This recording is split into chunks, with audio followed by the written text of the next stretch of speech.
Good morning, guys. I'm Good morning. Jessica. And I'm Jeremy. And today we're going to be talking about friendship. So, we both have really good friends. I have my best friend Becca. She's my roommate. And we didn't know each other last year. But throughout the past year and a half of living together, we have really just become really good friends.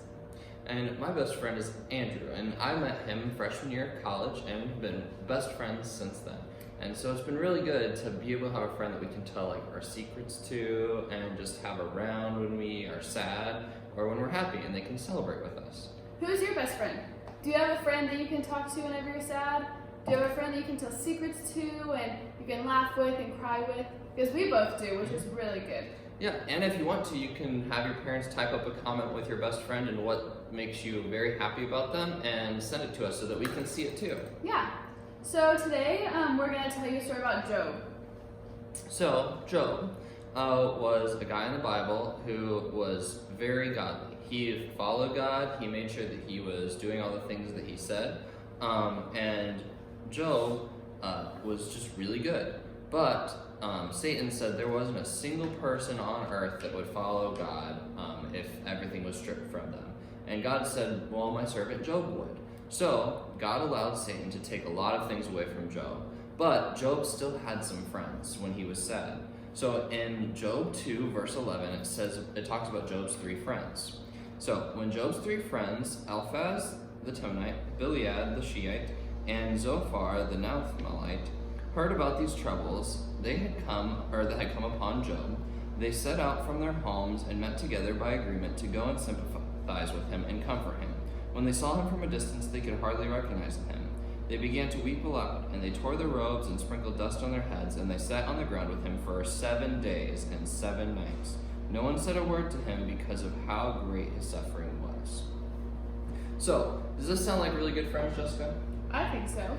Yeah, they just kind of sat there with him and allowed him to be sad, but were just present. Sometimes just being present is good.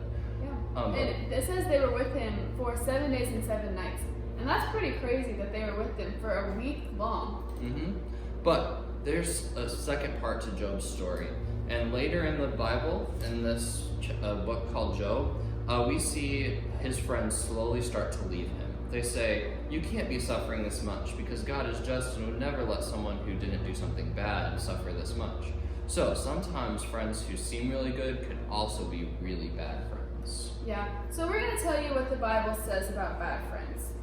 The first thing that the Bible says comes from 1 Corinthians 15:33.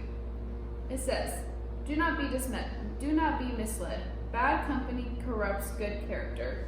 So like what that says, it means if you have bad friends, that means you're going to do bad things. So you want to have good friends, so they help you do good things. The second thing that the Bible says is from, Proverbs 22, 24, and 25. Do not make friends with a hot-tempered person.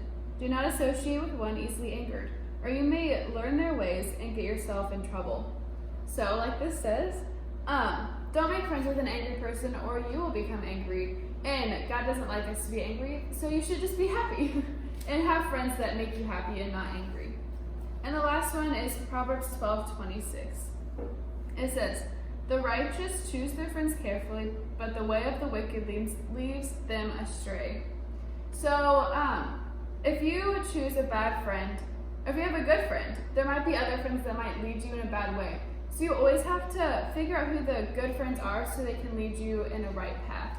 And you can look at the story in Job and see all of those things that those three friends of Job's did that were good and that were bad. And you can use that to help you figure out if your friends are being good or bad with you. So, one thing that we all love is good friends. We love to be able to talk and be with them and be present and just have fun and play games and do all of those great things.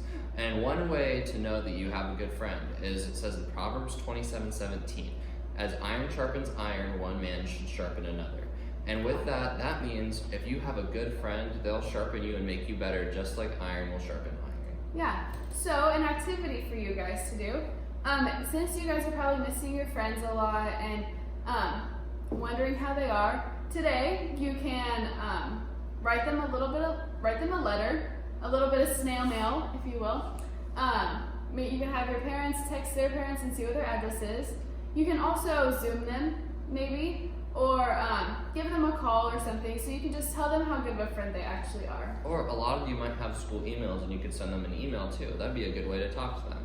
Or for the older ones who might have a cell phone, you could text them if you have their phone number.